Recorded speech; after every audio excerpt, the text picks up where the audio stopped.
अब बताइए, पाकिस्तानियों को मारते मारते एकदम पास पहुंच गए, बंदूकों फेंक के का दूर ससुरा तो नहीं, अब इतना लग गया मार, वही में घोंप घाप के रद्द कर दिया। तो पाकिस्तानियों को पता है कि बाप से सामने नहीं लड़ सकते। भारत के किसी सैनिक की जब बॉडी आती है ना, कम से कम 15-20 को गोली लगल रहता कि क्या मतलब। कारगिल की लड़ाई में जिन फौजियों को गोली लग गई थी ना, उनमें हिम्मत नहीं था कि बंदूक उठा सके, तो वो लोग खड़े होकर बस सामने खड़े हो जाते थे। तुम हमला करोगे तो तुम अपने पैर पे कुल्हाड़ी नहीं मार रहे हो, कुल्हाड़ी पे जाके पैर मार रहे हो। अब पाकिस्तान जो है देशे नहीं मानता है। लड़ाई के टाइम पे ना पाकिस्तान के पास एटॉमिक पावर है, समझ में आया? तो एटॉमिक पावर बहुत बड़ा गेम चेंजर साबित हो जाता है। और दूसरा है कि हम ही लोग का ना बेटा है, बाप का गुण तो रहेगा ही ना यहाँ पर।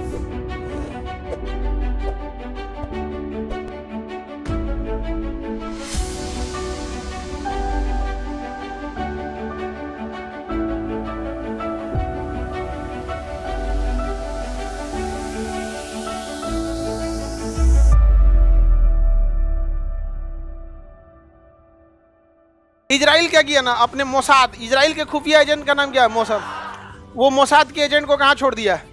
ईरान में। जो भी उसका परमाणु वैज्ञानिक होता है उसको मरवा देते हैं सब। अब किसी वैज्ञानिक की कितनी सिक्योरिटी दीजिएगा?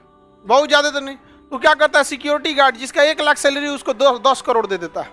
खुदे बता देता है नाश्ता खाना कब करेंगे, कहाँ मुड़ेंगे, यहीं अपने बता दे, मार देगा। समझ में गया कि नहीं? कासिम सुलेमानी तो सेना प्रमुख थे, सोचिए ना, कासिम सुलेमानी को मारा। फकीर ज्यादा वहाँ का सबसे बड़ा परमाणु वैज्ञानिक था, उसको ड्रोन से मार दिया। मतलब उसको पता था कि ये गोलंबर के पास घूमेंगे, तो बता दिया था इस गोलंबर के पास घूमेंगे। जैसे घूमना था ना, तो यहीं पे एगो ट्रक लगाया था, ट्रक के अंदर मशीन गन थी और मशीन गन में कैमरा था। उस कैमरा का कंट्रोल कहाँ था? इजराइल में।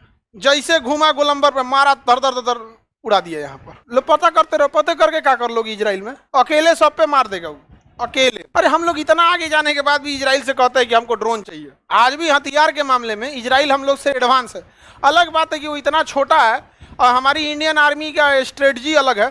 बाकी के दुनिया के देश जो लड़ाई लड़ते हैं ना, वो लोग हथियारों से लड़ाई लड़ते हैं, और हम लोग में ना हथियार मतलब नहीं, बाद में हथियार चढ़ जाता है सब पहले ही, क्योंकि देहाते से लड़ाई चालू हुआ है। लाठी डंडा बाद में, पहले झपट के कूद जाओ, बाद में ससुरा कुछ देखा जाएगा। तो भारत का सैनिक जो होता है ना, अब खुद सोचिए ना, लखनऊ के थे कैप्टन मनोज पांडे, ठीक है, लेफ्टिनेंट थे। लड़ाई के दौरान उनका पोस्टिंग हो गया था, प्रमोशन हो गया। खुखरी से मारे थे, जो चाकू होता है ना फौज की, गुरखा रेजिमेंट का खुखरी।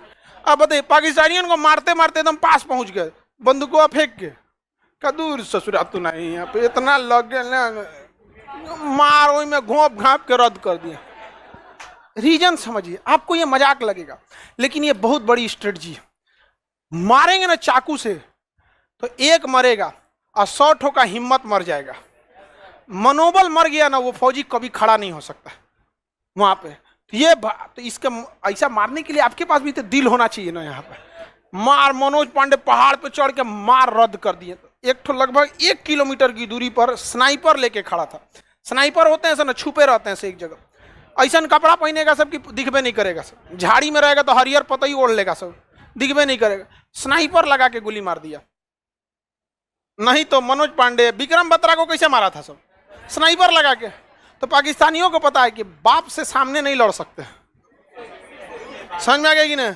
छुप के मारना चाहिए, समझ में आ गया कि नहीं? लेकिन फिर भी बाप तो बाप होता है। तो अलग बात है कि इजराइल बहुत एडवांस है, लेकिन जब भारत से लड़ने आएगा तो तुम्हारा मशीन गन रहले रह जाएगा। यहाँ पे तुम गोली चलाते रह जाओगे।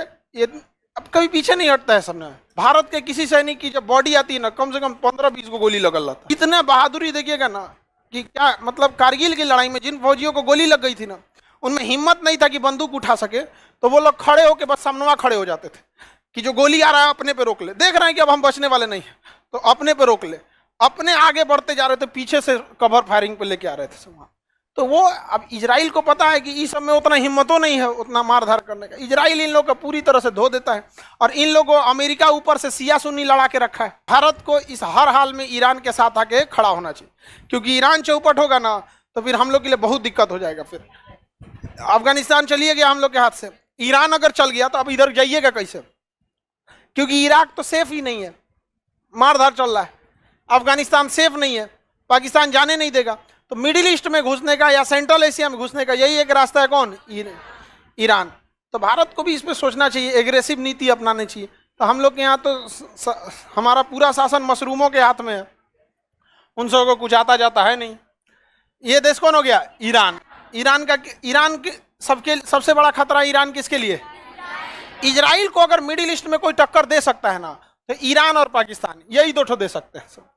अब पाकिस्तान जो है देशे नहीं मानता है। लड़ाई के टाइम पे ना पाकिस्तान के पास एटॉमिक पावर है, समझ में आया? तो एटॉमिक पावर बहुत बड़ा गेम चेंजर साबित हो जाता है। और दूसरा है कि हम ही लोग का ना बेटा है, बाप का गुण तो रहेगा ही ना यहाँ पर, समझ में आ गया कि नहीं आ गया?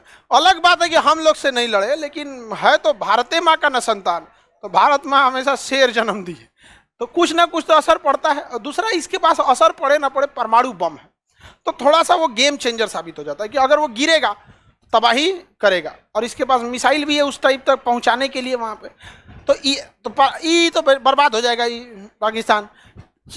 देखिए, इजराइल के लिए दो गो खतरा है सब, अब बाकी ये सब खतरा किसी काम का नहीं। इजराइल इनको खतरा मानता ही नहीं, कहता है खतरा तुम हमला करोगे तो तुम अपने पैर पे कुल्हाड़ी नहीं मार रहे हो, कुल्हाड़ी पे जाके पैर मार रहे हो।